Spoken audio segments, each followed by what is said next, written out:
क्या नींद में खर्राटे आना नॉर्मल है? जी नहीं। नींद में खर्राटे आने का मतलब नींद में आपकी सांस या तो रुक रही है या कम हो रही है, जिसकी वजह से आपकी बॉडी में ऑक्सीजन की मात्रा कम हो रही है। इसी को हम ऑब्स्ट्रक्टिव स्लीप एपनिया कहते हैं। और दोस्तों, ये एक ऐसी चीज़ है जो आपकी बॉडी के हर सिस्टम को अफेक्ट करती है। सिर्फ इसकी वजह से ये आपकी नींद खराब ही नहीं करती, बल्कि इसका असर आपके दिमाग, आपकी बॉडी, सब चीज़ों पे होता है। ऑब्स्ट्रक्टिव स्लीप एपनिया की वजह से आपका किसी भी heart disease, diabetes, hypertension, stroke, इन सब बीमारियों का रिस्क आपकी बॉडी में बहुत ज़्यादा बढ़ जाता है।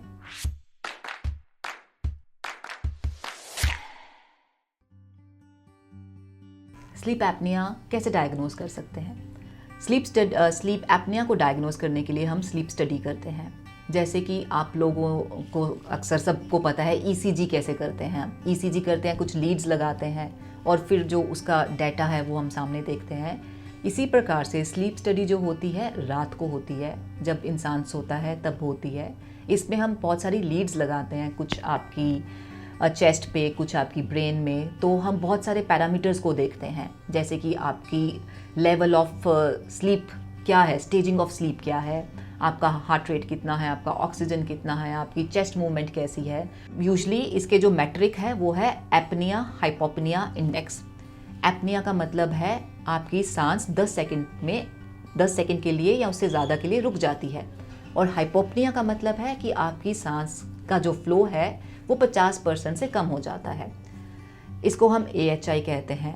अब AHI के बेस पे हम ऑब्स्ट्रक्टिव स्लीप एपनिया को माइल्ड, मॉडरेट या सिवियर उसमें डिवाइड करते हैं।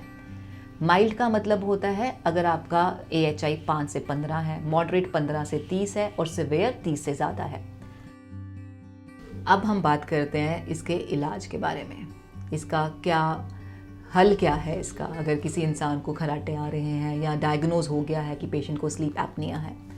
ट्रीटमेंट करना बहुत ज़रूरी है दोस्तों, बहुत ही ज़रूरी है। इसमें हमारे पास चॉइस नहीं है, क्योंकि मैंने अभी बताया कि इसके साइड इफ़ेक्ट्स बहुत ज़्यादा हैं और ऐसे साइड इफ़ेक्ट्स हैं जिससे हम बच सकते हैं, प्रिवेंटेबल हैं। तो क्यों ना हम इसका इलाज करें। सबसे इम्पॉर्टेंट और हम लोगों से जब बात करते हैं इज़ द लाइफस्टाइल मैनेजमेंट।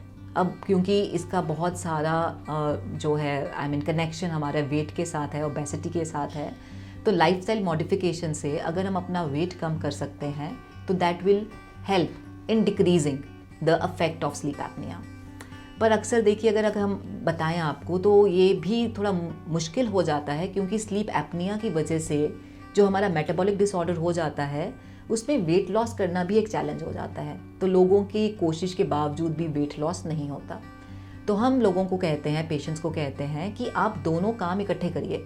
आप इसका इलाज भी लेना शुरू करिए और साथ में वेट लॉस के लिए भी आप कोशिश करिए। तो उसके साथ हम दोनों ही चीज़ें अचीव कर पाते हैं।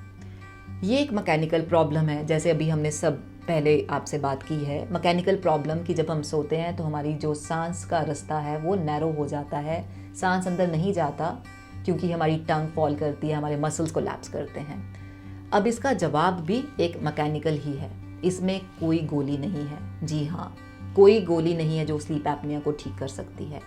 इसका इलाज है पॉजिटिव एयरवे प्रेशर। अब इसको आप समझिए थोड़ा सा। देखिए, जब हम सांस लेते हैं तो जो नेचुरल हमारे सांस लेने की क्रिया है उसमें नेगेटिव प्रेशर क्रिएट कर होता है। जो हमारी हवा है बाहर, एटमॉस्फेरिक प्रेशर वो 0 है और हम लंग्स में एक नेगेटिव प्रेशर क्रिएट करते हैं। तो जो नेगेटिव प्रेशर क्रिएट करते हैं तो जो हमारे ये सारे स्ट्रक्चर्स हैं तो और सक इन हो जाते हैं, जिसकी वजह से स्लीप एपनिया और बढ़ जाता है। अब पॉजिटिव एयरवे प्रेशर क्या है? एक छोटी सी मशीन है जो कि एयर को प्रेशर के साथ जनरेट करती है, और वो हम मशीन को मास्क के साथ अपने अटैच करते हैं, और जो हवा है हमारे अंदर वो पॉजिटिव प्रेशर से जाती है, एक तरह से पॉजिटिव टू नेगेटिव हो जाता है। पॉजिटिव प्रेशर एक स्प्लिंट की तरह एक्ट करता है, जो ये रास्ता है जो कि अंदर को सक्ड इन होता है उसको खोल देता है। जितने ही हमारी बॉडी को ऑक्सीजन चाहिए वो आराम से मिलती जाती है। हमारी नींद रुकती नहीं है, फ्रेगमेंटेड नहीं होती है, आराम से पूरी रात हम चैन से सोते हैं।